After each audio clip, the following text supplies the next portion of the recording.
Well, I'm going to yield myself such time as I may consume for an opening statement. I will try to keep it within the 5 minutes. This is a very important topic and important to me personally. Our national debt is approaching $35 trillion.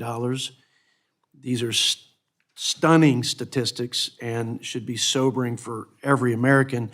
We're adding $8 billion to the debt every day. Our gross debt to GDP is over 123%, which is higher than it was when we were fighting a world war and we're in relative peace and prosperity. We're in a bad way in terms of our nation's fiscal health, and it is rapidly declining. Even worse, so far this year, we're paying almost 60 cents on the dollar just to service the debt. That's the interest on the debt, which, by the way, this year will exceed what we spend on all of national defense. There are also payments thus far this year. Our interest payments to date this year are more than we spent on Medicare, as well as our national security for this great nation. Hard to believe. In order to reverse the curse, we must address the biggest driver of our debt, federal health care spending. In fact, the Congressional Budget Office projects the spending on major health care programs will nearly double and grow from $1.7 trillion in 2024 to $3.2 trillion in 2034, 3 times larger in 10 years, federal health care spending, than what we spend on national defense. National health expenditures, which include everything from patient out-of-pocket costs to federal and state spending on major health care programs, are projected to grow faster than our economy over the next decade, rising from $4.5 trillion, or 17% of total economic output, to 20% of our economic output, or GDP, and would be over $7 trillion. Healthcare spending is expected to grow at 5.4% over the next 10 years, while GDP is going to grow, projected to grow at 4.6. Simply put, this isn't sustainable for the federal budget. It's not sustainable for patients, nor is it sustainable for our taxpayers.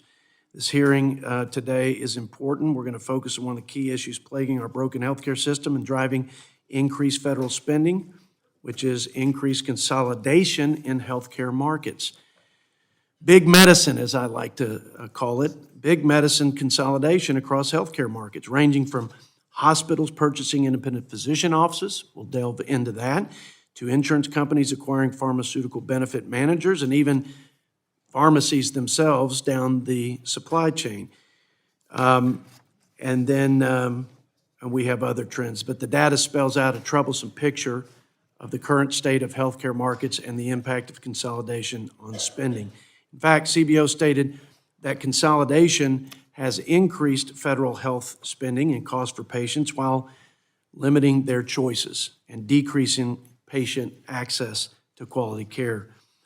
There were over 1,000 hospital mergers between 2002 and 2020, and research has revealed the average price of hospital services increased in that period of time by $521 after hospital mergers occur. Additionally, 41% of physicians are now vertically integrated with a hospital or health systems, an increase of 12% over 10 years. In cancer care alone, over 700 independent cancer clinics were acquired by hospitals over the period of 2008 to 2020. The cause and effect of this is clear.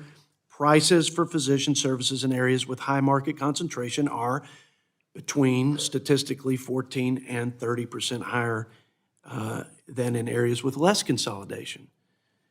In the prescription drug supply chain, 79% of all drug claims are now processed by 3 pharmaceutical benefit managers, all of which are vertically integrated into large health insurance companies. This vertical consolidation, which some will say is greater scale, greater efficiency, bringing costs down, is actually shifting incentives and increasing drug costs for Americans. The House Budget Committee and the House Republican Conference have been leading the way to combat healthcare consolidation through policies in our Reverse the Curse Balance budget, such as site-neutral payment reform, which is, by the way, a Democrat and Republican idea. I think it actually emanated with President Obama, but we agree with it. Equalizing payments for the same service through Medicare site neutral reform while ensuring our rural providers are unaffected is not only common sense, it would save taxpayers over $150 billion in the 10-year budget window.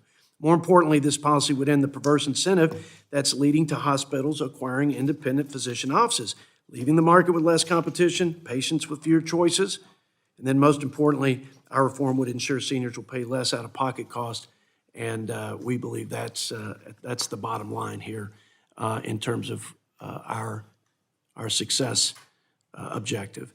Lastly, the House Republican Lower Cost, More Transparency Act passed the House in December.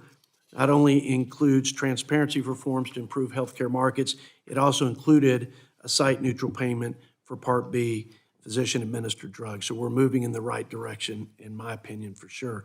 As chairman, I've made it clear this committee takes its fiduciary duties to our taxpayers seriously, both Republicans and Democrats, and which is why we're going to examine the effects of rising consolidation on the budget and discuss reforms necessary to reverse this trend, restore market competition, reduce healthcare spending ultimately for the American people. That's what we want: access, lower costs.